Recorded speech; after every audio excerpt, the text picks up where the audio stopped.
आणि तो सौदा त्यांच्या अंगलट आला होता. स्वतःची आणि त्याचबरोबर आपल्या घरादाराची, संसाराचीही त्यांनी परवड करून घेतली होती. त्याला स्वतःची ती गत करून घ्यायची नव्हती. खरं तर तिथल्या तिथेच त्याने ठाम नकार द्यायला हवा होता. पण स्वतःला फसवण्यात काय अर्थ होता? त्या वातावरणाने लहान सहान सूचक प्रसंगांनी त्याची अवस्था भयभीत झाली होती. तिथे खरोखरच एखादी स्त्री असली तर तिच्यात मनकवडेपणा होता. त्याच्या मनात विचार येता येताच तिला तो जाणवत होता. तिच्यात एक प्रकारची मोहिनी टाकण्याची शक्ती होती.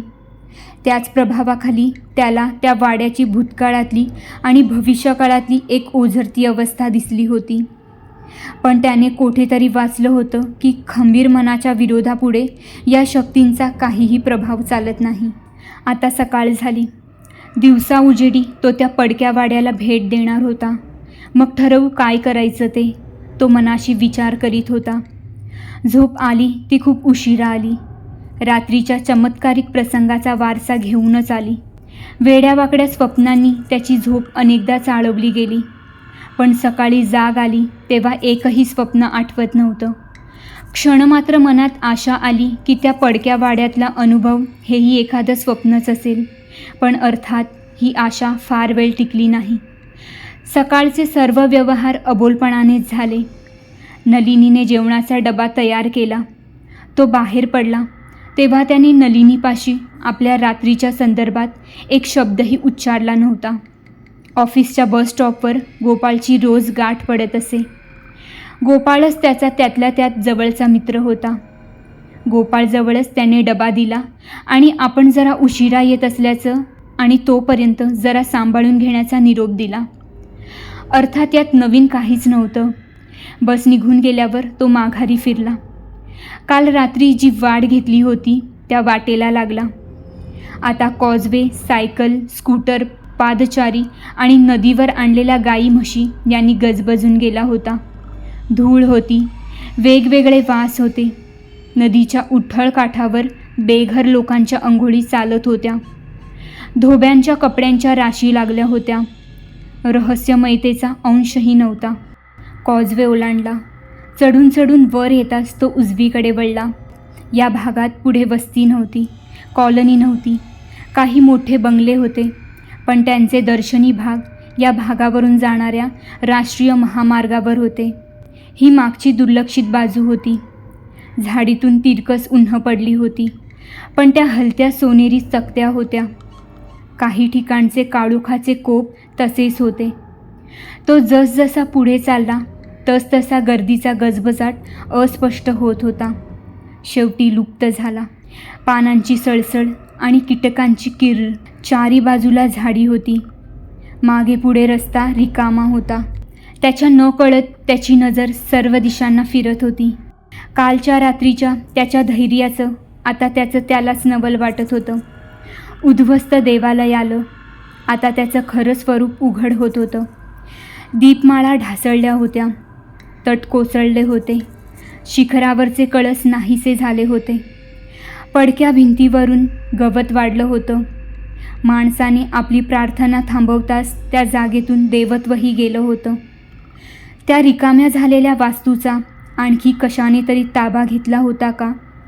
कालचा घंटानाद जर भास नसेल, खरा असेल तर? देवळाला वळसा घालून तो मागे आला. सराई देवळाला मागच्या भागात होती.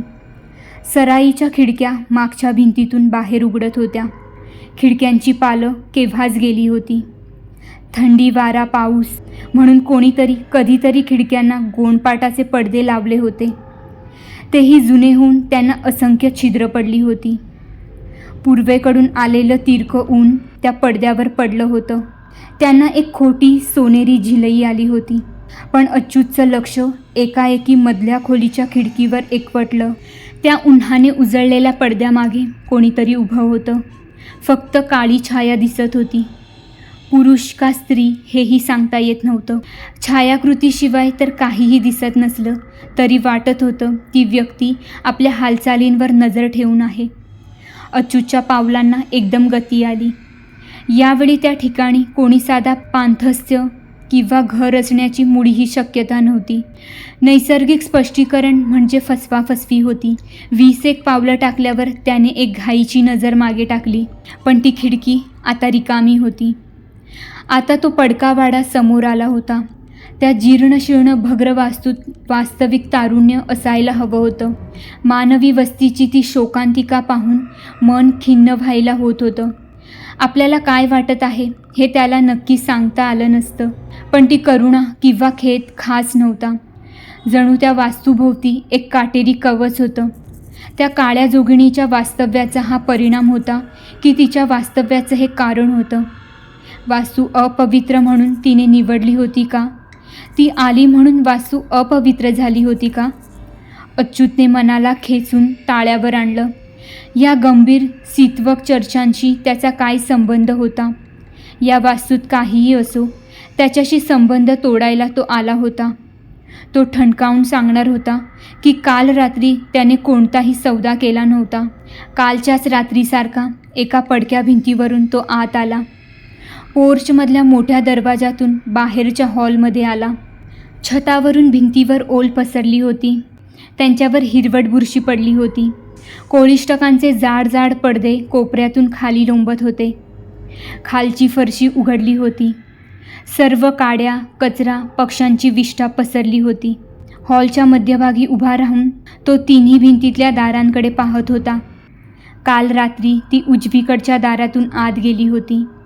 आधी तो त्या खोलीत गेला. आत 2 मोडक्या खुर्च्या होत्या. एका मेजवर उपडी केलेली एक वेताची टोपली होती. हीच त्याची कालची शेवटची आठवण होती. तिथे इतर काहीच नव्हतं. तो बाहेर आला. एक एक करीत त्याने खालच्या मजल्यावरच्या सर्व खोल्या पाहिल्या. सर्वत्र धूळ होती. 2 खोल्यांच्या कोपऱ्यात कागदांच्या शेकोट्या पेटवलेल्याच्या खुणा होत्या. एकीत बुरसटलेल्या पोत्यांची एक बळकटी होती. फार फार दिवसांपूर्वी कोणीतरी तिथे रात्रीच्या 4 घटका टेकण्यासाठी वापर केला होता. पण फार दिवसांपूर्वी. बळकटी उघडताच उंदीर, उंदरिणीची जोडी आणि 5-6 गुलाबी रंगांची पिल्लं सैरावैरा पळाली होती. सर्वत्र मोडक्या खुर्च्या, फळक, पादत्राणं, मळकट कपडे पसरले होते. खालचा मजला पाहून झाला होता. हॉलमधूनच वर जिना जात होता. वरच्या मजल्यावर 3 खोल्या होत्या. त्याही खोल्या अडगळीने भरलेल्या होत्या. त्यांच्यावर 2 खोल्या होत्या. एक खोली जिन्यासाठी गेली होती. त्याचा धीर आता बराचसा परत आला होता. विझवून टाकलेल्या भट्टीसारखी इथली आच आत गेली होती. वरच्या 2 खोल्या पाहिल्या की त्याचं आजचं काम संपणार होतं. खरोखर त्याला तिची मुलाखत नकोच होती. रात्रीच्या काळ्या अंधारातच ठेवलेल्या बऱ्या. त्यांना दिवसाच्या प्रखर उजेडात आणायलाच नको. मग मनाला संशयाचं संरक्षण राहणार नाही. वरच्या 2 खोल्या गडी माणसासाठी असाव्यात. एकीतून दुसरी उघडत होती. दोन्हीत विस्कटलेल्या काथ्याचा बाजा होता. 2 मोडक्या गंजलेल्या ट्रंका होत्या. खिडक्या पश्चिमेला होत्या. दुपारचं कडक ऊन येत असणार. खिडक्यांना जुने शर्ट बांधले होते. बाहेरची खोली तर रिकामीच होती. आतल्या खोलीत एक जुनं पॉलिश झाडलेलं, एका बाजूला कललेलं एक मोठं कपाट वगळता इतर काहीही नव्हतं. परत जायच्या क्षणी त्याने त्या कपाटाच्या दाराला हात लावला. मात्र दार आतून जोराने ढकललं गेलं. दचकून त्याने समोर पाहिलं. कपाटाच्या कोपऱ्यात ती उभी होती. खी खी खी करून हसत होती. क्षणभर त्याचं मन, मेंदू पार कोरा झाला. मग सर्व दिशांनी भीती घोंगावत आली. त्या क्षणी देवळातल्या मोठ्या घंटेचा खण खण खण घंटानाद सुरू झाला. ती कपाटाबाहेर पाऊल टाकत होती. ततपप करीत तो धडपडत मागे सरकला. त्याच्या पायाला बाजेचा स्पर्श झाला. एकदम किंचाळून तो गरकन वळला. जिन्यावरून धाडधाड खाली आला. वाड्यातल्या सर्व खोल्यांची दारं दणादणा उघडत मिटत होती. हवेत धूळ उडत होती. झोपेत असलेल्या पाकोळ्या वाघळ फडफड करीत घिरट्या घालीत होती. चित्कार करीत होती. खी खी हसण्याचा आवाज सर्व खोल्यांतून घुमत होता. तो कसा तरी खाली तळमजल्यावर आला. मोठ्या दारापाशी त्याचा पाय कशाला तरी अडकला. त्याचा एकदम झोक गेला आणि तो बाहेरच्या पायरीवर सपशेल पालथा पडला. त्याला शुद्ध आली तेव्हा, म्हणजे त्याला आसपासच्या परिस्थितीचं आकलन झालं तेव्हा तो रस्त्याने चालत होता. देऊळ मागे गेलं होतं. निम्मी वाट संपली होती. म्हणजे तो बेशुद्धीत किंवा गुंगीत बराच वेळ चालत असला पाहिजे. त्याने घड्याळात पाहिलं. 12 वाजले होते. 12 म्हणजे मधले जवळजवळ 2.5-3 तास बेपत्ता झाले होते. 2.5 तास तो काय इतका वेळ बेशुद्ध पडला होता की काय? त्याने कपाळाला, डोक्याला हात लावून पाहिलं. रक्त नव्हतं, टेंगूळ नव्हतं, वेदना नव्हती. शुद्ध हरपल्याचं कारण इजेपेक्षा भीतीचा धक्का हेच असलं पाहिजे. पण या मधल्या वेळेचं काय? तो करीत तरी काय होता? तसाच पोर्चमध्ये वेडावाकडा पडला होता का? पण ते त्याला पटत नव्हतं. तसं असतं तर शरीर अवघडलं असतं. नाही, तो लागलीच शुद्धीवर आला असला पाहिजे. पुढे काय? तो काय त्या वाड्यात परत गेला? आत काय आहे ते एकदा समजल्यावर तो स्वेच्छेने तर खासच गेला नसता. पण आता त्याची इच्छाशक्ती कार्यरत नव्हती. कोणी सांगेल तसा तो वागला असला पाहिजे. म्हणजे जवळजवळ 2 तास तो त्या संमोहित असहाय्य अवस्थेत होता. तो काय परत आत त्या खोलीत जाऊन तिच्यासमोर त्या मोडक्या खुर्चीवर बसला होता का? त्याच्या तोंडून काय त्या सौद्याच्या अटी मान्य करून घेण्यात आल्या होत्या का? क्षणभर थरथरत्या शरीराने तो होता तिथेच उभा राहिला. त्याच्या अंगावरून एकामागून एक शहाऱ्याच्या सरसरत्या लाटा जात होत्या. तो काय कबूल करून बसला होता? माझी लहानशी नात बळी गेली हो, परांडे तळतळून म्हणाले होते. बहिणीची 2 गोजीरवाणी मुलं त्याच्या नजरेसमोर आली. भोळ्या भाबड्या नलिनीची आकृती डोळ्यांसमोर आली. त्याने दोन्ही हातांनी कपाळ अगदी गच्च दाबून धरलं. त्याने कशाची कबुली दिली होती? कोणाला तरी सांगायला हवं होतं. कोणाचा तरी सल्ला घ्यायला हवा होता. अच्यूतच्या नजरेसमोर फक्त गोपाळचं नाव येत होतं. तो ऑफिसात पोहोचला तेव्हा 1:30 वाजला होता. जेवणाची सुट्टी संपून सर्व कर्मचारी कामावर रुजू होण्याच्या बेतात होते. त्या सुमारास अच्यूत रिक्रिएशन हॉलमध्ये पोहोचला. गोपाळ डबा संपवून हात धुवून टेबलापाशी येऊन बसला होता. जेवणानंतरची त्याची सिगारेट शिलगावण्याच्या बेतात होता. त्याची नजर दारातून आत येणाऱ्या अच्यूतवर पडली आणि त्याच्या सर्व हालचाली गोठल्या. अच्यूतचा चेहराच त्याची मनस्थिती सांगत होता. गोपाळ समोरच्या खुर्चीवर अच्यूत येऊन बसला. कोसळला जवळजवळ. डबा त्याने एका हाताने दूर मारला आणि टेबलावर हात ठेवून त्याच्यावर डोकं टेकवून तो सुन्नपणे बसून राहिला. त्याचा खांदा जोरजोराने हलवून गोपाळ पुन्हा पुन्हा विचारत होता, अच्यूत, अरे अच्यूत, अरे काय झालं ते तरी सांग. अच्यूतचा चेहरा वर आला तेव्हा त्याच्या नजरेत इतकी असहाय्यता आणि इतकी भीती होती की गोपाळला तिकडे पाहावेनाच. गोपाळ, इथे एक शब्द बोलता यायचा नाही. आपण बाहेरच कुठेतरी बसूया. बघ ऑफिसात काही सोय होते का? गोपाळ 2 मिनिटातच बाहेर आला.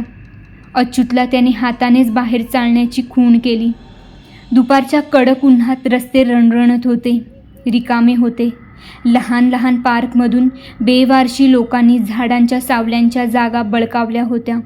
मोठ्या पार्कमधल्या चौकीदाराच्या नजरेखाली असलेला एक बाग मात्र सुदैवाने मोकळा होता.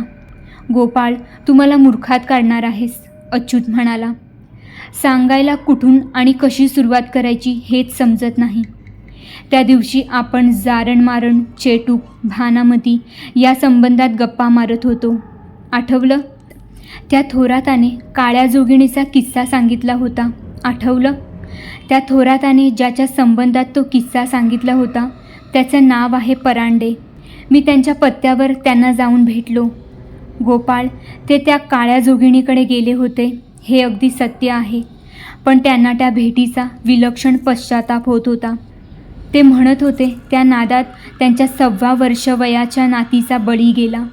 त्यांच्या घरचे म्हणताहेत त्यांना भ्रमवेडाचा धक्का बसला आहे आणि त्या त्यांच्या सर्व कल्पना आहेत. ते मला म्हणत होते तिकडे जाऊ नका, पण मला काही इजा होऊ नये अशी त्यांची खरोखरीची इच्छा असती तर त्यांनी मला तो पत्ता दिलाच नसता. पण तसं नाही. ते म्हणत होते की तो पत्ता जो कोणी विचारेल त्याला सांगण्याची त्यांच्यावर सक्ती आहे. ते स्वतःला गप्प करू शकत नाहीत. मला हे सक्ती प्रकरण कळत नाही. पण एवढं खरं आहे की मला पत्ता सांगितल्यावर ते कोपऱ्याकडे तोंड करून ढसाढसा रडत बसले होते. मग पुढे त्या पत्त्यावर गेलास की काय? हो ना, तोच मूर्खपणा मी केला गोपाळ. आता तुला अगदी मनाची गोष्ट सांगतो.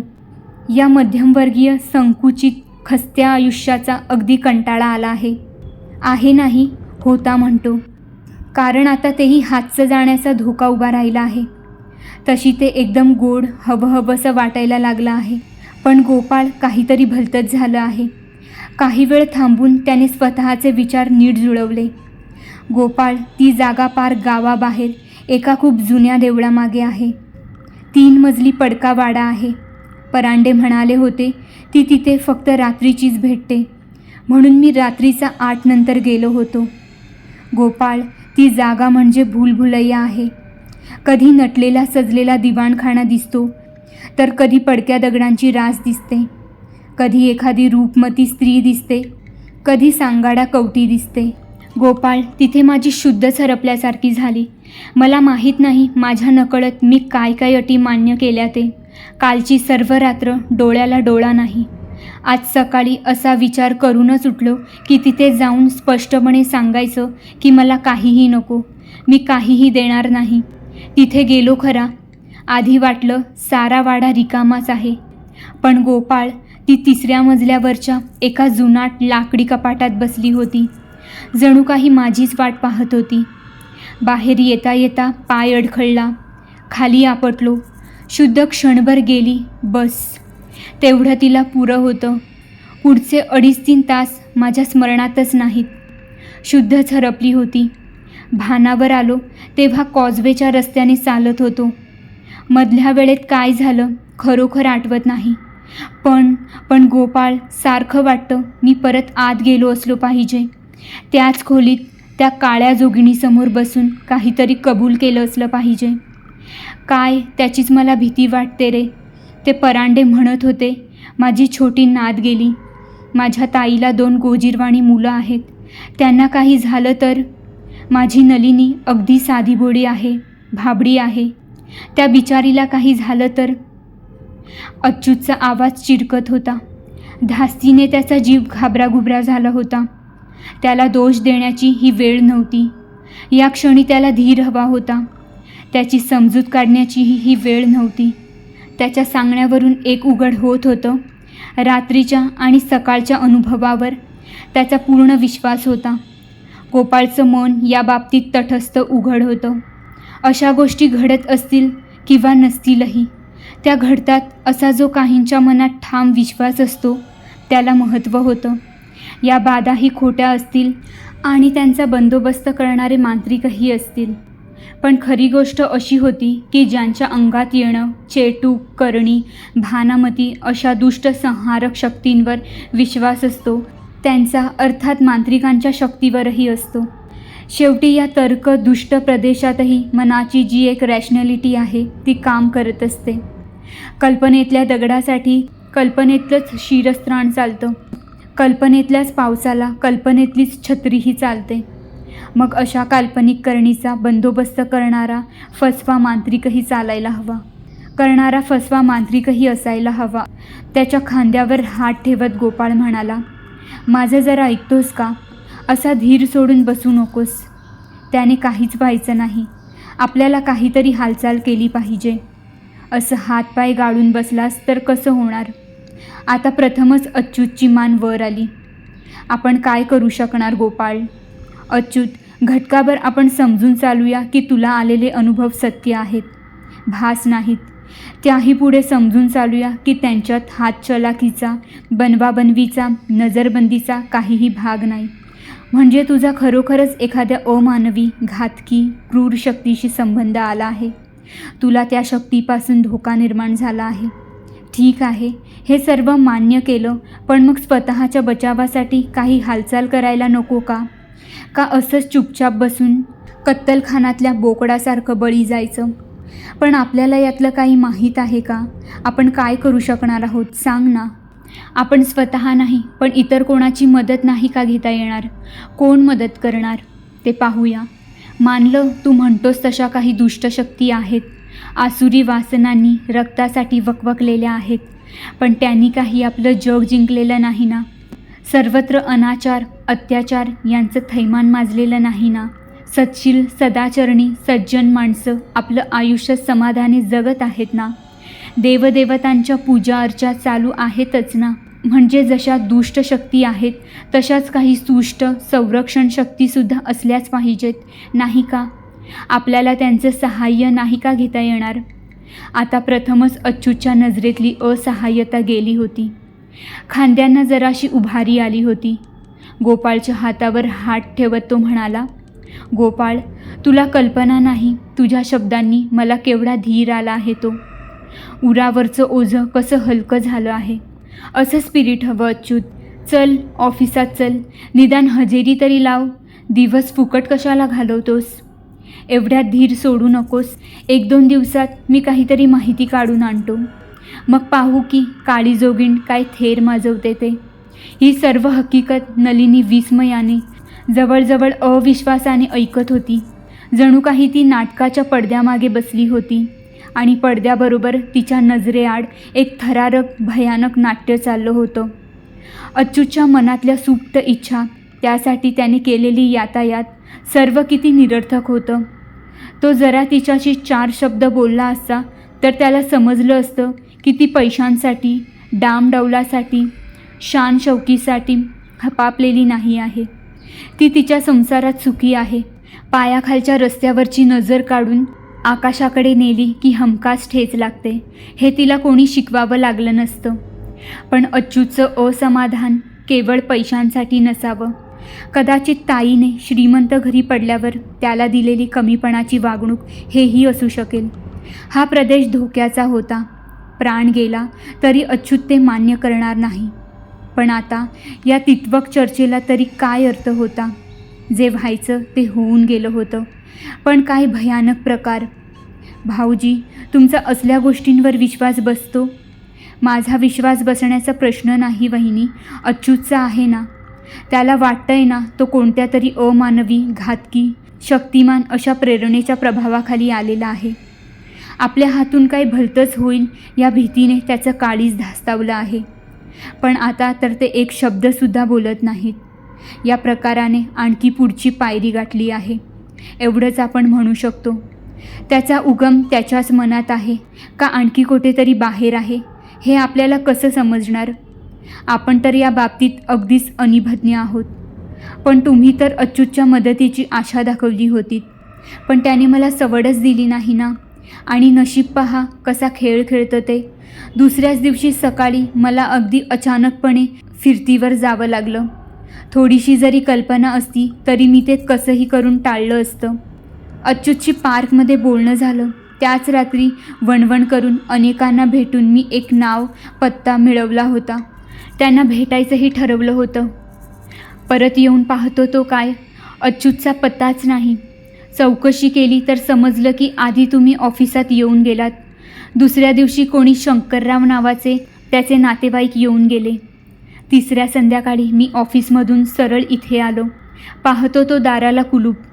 तरी वाटत होतं एखाद्या डॉक्टरांकडे किंवा जास्तीत जास्त एखाद्या हॉस्पिटलमध्ये गेला असेल. पण शेजाऱ्यांकडे चौकशी केली तेव्हा समजलं की आदल्या रात्रीच तुम्ही सगळे मुंबईला गेलात. कोणालाही कुठे गेलात, केव्हा परत येणार कशाची माहिती नव्हती. अहो, इतकी धावपळ झाली की कोणाशी एक शब्दसुद्धा बोलायची सवड मिळाली नाही. यांना कशाला आपला एकाकीपणा सांगायचा? वहिनी, तुमचे शेजारी किती चांगले आहेत. त्यांना अच्युतच्या आजाराने केवढी हळहळ वाटत होती. तुम्ही एकट्या एकट्याने जी सारी धावपळ करीत होतात त्याचं कौतुक होतं. साऱ्याची इच्छा होती अच्युत लवकर खडखडीत बरा होऊन परत यावा. नलिनीचा आपल्या कानांवर विश्वास बसत नव्हता. ज्यांना ती माणूसघाणे गर्विष्ठ समजत होती ती खरोखरीची इतकी आपुलकीची माणसे होती तर. फक्त ते समजायला तिला या त्रयस्थाच्या पूर्वग्रहविरहित नजरेची आवश्यकता होती. तिचं लक्ष मूळ प्रश्नावर आलं. कोणता नावपत्ता म्हणत होतात? एक भगत म्हणून आहेत. त्यांची एक स्वतंत्र बैठी मठी आहे. पूर्वी गावाबाहेर असेल, आता चारी बाजूंनी डेव्हलपमेंट झाली आहे. तिथे ते एकट्यानेच राहत असतात. आसपासच्या लोकांना त्याची खास अशी काही माहिती नाही. तसा त्यांचा कोणाशीही संबंध येत नाही. त्यांच्यापासून आसपासच्यांना काहीही त्रास होत नाही. पण सगळे त्यांना जरा वचकूनच होते असे दिसले. आपल्याला या भक्तांकडेच अच्युतला न्यायला हवं. त्यांना कोठे न्यायचं म्हणजे एक दिव्यच आहे, नलिनी म्हणाली. नाहीतर असं करूया का, त्या भक्तांनाच इथे यायला जमतं का ते पाहूया का? दोघं एकमेकांशी बोलण्यात इतके गढून गेले होते की त्यांचं आतल्या खोलीच्या दाराकडे लक्षच नव्हतं. हं हं हं असा कण्हण्याचा आवाज आला तेव्हा दचकून त्यांनी मागे वळून पाहिलं. दारात अच्युत उभा होता. पण क्षणभर नलिनीला हा अच्युतच आहे हे ध्यानातच आलं नाही. केस पिंजारलेले होते. दोन्ही हातांच्या घट्ट आवळलेल्या मुठी कानांपाशी दाबून धरल्या होत्या. डोळे खूप मोठे विस्फाटलेले होते. लाल भडक झाले होते. एखादा खूप मोठा श्वास घेतल्यासारखं तोंड आणि गाल फुलून लाल झाले होते. मानेजवळच्या शिरा तट्ट फुगल्यासारख्या झाल्या होत्या. सर्व शरीर खूप हिव भरल्यासारखं थरथर कापत होतं. मधूनच खांद्यांना छातीत एक झटका येत होता. अच्युतला पाहून नलिनी थक्कच झाली होती. कितीतरी दिवसांत त्याने आपणहून केलेली पहिली हालचाल होती. पण कसला भयंकर चेहरा आणि कसली वेडीवाकडी हालचाल. त्यापेक्षा तो निश्चित पडलेला होता तोच बरा होता. गोपाळच्या सांगण्यातलं एक वाक्य तिला आठवलं.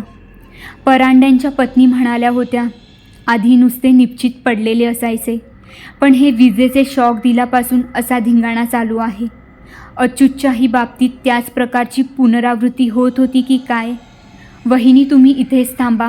वाटलं तर शेजाऱ्यांना बोला. जमेल तितक्या लवकर मी येतोय. पाहतो ते येत आहेत का. मुद्दाम त्याने भगत नाव उच्चारलं नाही, कारण त्याच्या मनात अशी एक विचित्र शंका आली होती की आपल्या संभाषणात हे भक्तांचे नाव आल्याबरोबर हा अच्युत खाटेवरून उठून दारापाशी आला होता. असं खरोखर असेल तर लक्षण काहीच चांगलं दिसत नव्हतं. भक्तांच्या नुसत्या नावाचा असा परिणाम होत असेल तर अच्युतमध्ये कशाचा तरी संचार झाला आहे. तो कोणत्या तरी अमानवी दुष्ट शक्तीच्या प्रभावाखाली आहे हेच उघड होत नव्हतं का?